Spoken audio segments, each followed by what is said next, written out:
लहानांपासून मोठ्यांपर्यंत सगळ्यांना आवडणारा खाऊ म्हणजे शेव चिवडा.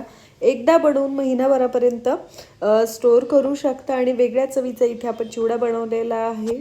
तर सगळ्यात अगोदर याच्यासाठी आपण शेव तयार करून घेणार आहोत. मी इथे 3 कप बेसन पीठ घेतलेलं आहे. त्याच्यामध्ये अर्धा चमचा इथे हिंग घातलेला आहे. चवीनुसार मीठ घालायचे, अगदी चिमूटभर हळद घालायची, एक अर्धा चमचा लाल तिखट घालायचे. तुम्हाला तिखट शेव आवडत असेल तर लाल मिरची पावडर तुम्ही वाढवू शकता, पण मी थोडीशी कमीच तिखट बनवते. त्याच्यानंतर एक चमचाभर आपल्याला ओवा हातावर याप्रमाणे चोळून याच्यामध्ये टाकायचं आहे. खूप बारीक तुम्हाला शेव बनवायची असेल तर ओवा मिक्सरला फिरवून घ्यायचा आहे. याच्यामध्येच 1 टेबलस्पून आपण तेल घातलेलं आहे.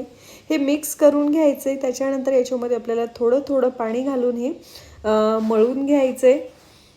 तर सुरुवातीला हाताला हे चिकट लागू शकतं. मी इथे विकतचं बेसन पीठ वापरलेलं आहे. ते खूप बारीक असतं, त्याच्यामुळे चिकट होतं. तर सुरुवातीला चिकट होतं. एक 5-10 मिनटं याला रेस्ट दिली की याचा चिकटपणा आहे तो कमी होतो. तर मी या साईजची जी शेवची प्लेट असते ती लावलेली आहे. तुम्ही याच्यापेक्षा बारीक किंवा याच्यापेक्षा जाड असते तीसुद्धा वापरू शकता. मी इथे मीडियम साईजची वापरलेली आहे. आपल्याला सोऱ्याला थोडंसं तेल लावून घ्यायचं. याच्यामध्ये जे बॅटर आहे ते भरून घ्यायचे.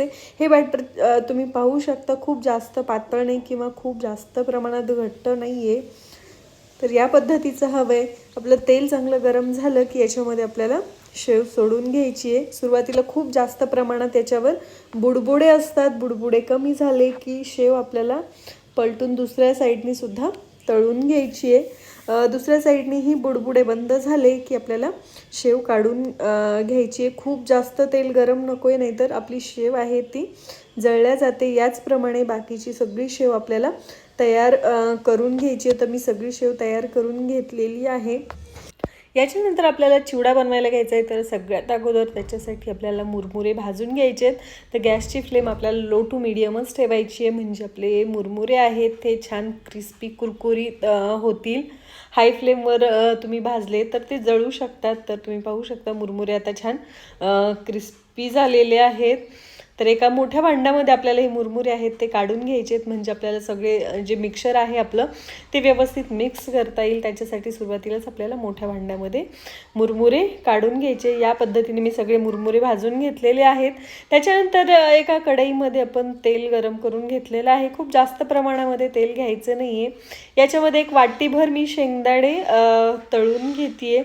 तर शेंगदाण्यांचं प्रमाण मला थोडंसं जास्त आवडतं, म्हणून मी इथे जास्त प्रमाणात शेंगदाणे घेतलेले आहेत. तुम्हाला किती प्रमाण आवडतं त्याच्यानुसार तुम्ही कमी जास्त करू शकता. हेही छान आपल्याला तळून घ्यायचे. शेंगदाणे छान तळले की हे काढून घ्यायचे. याच्यासोबतच तुम्ही खोबऱ्याचे काप किंवा काजू आणि किशमिशसुद्धा याच्यामध्ये टाकू शकता.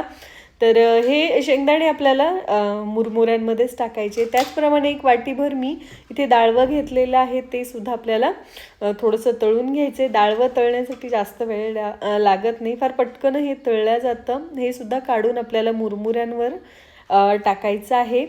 तर तुम्हाला बाकीच्या काही चिवड्यामध्ये गोष्टी आवडत असतील तर त्या तुम्ही तळून घालू शकता. त्याच्यानंतर एक मिक्सरचं भांडं घ्यायचं आहे. त्याच्यामध्ये आपल्याला हिरवी मिरची घ्यायची आहे. तर मला जास्त तिखट नको आहे म्हणून मी इथे 3च हिरव्या मिरच्या वापरलेल्या आहेत. तुम्हाला थोडंसं जास्त तिखट चिवडा आवडत असेल तर तुम्ही प्रमाण वाढवू शकता. त्याच्यानंतर एक मूठभर कोथिंबीर, मूठभर इथे पुदिना घेतलेला आहे आणि याची आपल्याला बारीक पेस्ट तयार करून घ्यायची आहे. जर बारीक होत नसेल तर एखादा चमचा याच्यामध्ये तुम्ही पाणी टाकू शकता. पाणी टाकून व्यवस्थित बारीक करून घ्यायचं आहे. त्याच्यानंतर जे कढईमध्ये शिल्लक राहिलेलं तेल होतं त्याच्यामध्येच ही पेस्ट टाकून चांगली परतून घ्यायची. याच्यामधला पूर्ण पाण्याचा जो अंश आहे तो आपल्याला काढून टाकायचा आहे. तितपत आपल्याला ही पेस्ट परतून घ्यायची आहे, म्हणजे आपला चिवडा आहे भरपूर दिवसांसाठी टिकतो. तर तुम्ही आता पाहू शकता याच्यातलं पाण्याचं प्रमाण कमी झालेलं आहे. रंगसुद्धा आता बदललेला आहे. त्याला छान तेल सुटलेलं आहे, म्हणजे आपलं जी पेस्ट बनवलेली होती ती चांगली परतल्या गेलेली आहे.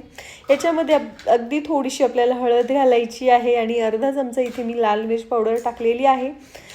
तुम्हाला जास्त तिखट हवं असेल तर वाढवू शकता. त्याच्यानंतर ही पेस्ट आपल्याला मुरमुऱ्यांवर टाकायची आहे आणि चमचेच्या साहाय्याने सुरुवातीला मिक्स करून घ्यायची आहे. गरम आहे भरपूर. तर चवीनुसार मीठ घालायचं आहे. त्याच्यानंतर 1 ते 1.5 चमचा याच्यामध्ये आपल्याला चाट मसाला टाकायचा आहे. चाट मसाल्याचं प्रमाण मी याच्यानंतरही थोडंसं ॲड केलेलं आहे, ते व्हिडिओमध्ये स्किप झालेलं आहे. तर तुम्ही हे सगळं व्यवस्थित मिक्स केल्यानंतर टेस्ट पाहून परत चाट मसाल्याचं प्रमाण वाढवू शकता. पण थोडंसं जास्त प्रमाणात चाट मसाला टाकला की याची चव भन्नाट येते. सगळं मिश्रण आहे, सगळं व्यवस्थित मिक्स केलेलं आहे.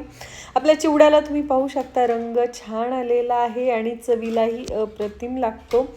तर पूर्णपणे हा चिवडा थंड झाला की एखाद्या डब्यामध्ये तुम्ही भरून महिनाभरासाठी स्टोअर करू शकता. तर मी सगळा चिवडा आणि शेव एकत्र न करता याच्यामधला काही प्रमाणात चिवडा आणि शेव आहे ती मिक्स करून घेणार आहे. बऱ्याचदा काय होतं आपल्याला फक्त शेव खायची असते किंवा फक्त चिवडाच खायचा असतो. त्याच्यासाठी मी सेपरेटली ठेवलेलं आहे आणि काही मिश्रणसुद्धा करून ठेवलेलं आहे. बघा मस्त असं आपला शेव चिवडा तयार झालेला आहे. मुलांना मधल्या वेळेत देण्यासाठी किंवा शॉर्ट ब्रेकमध्ये देण्यासाठी सुद्धा एक छान ऑप्शन आहे हा.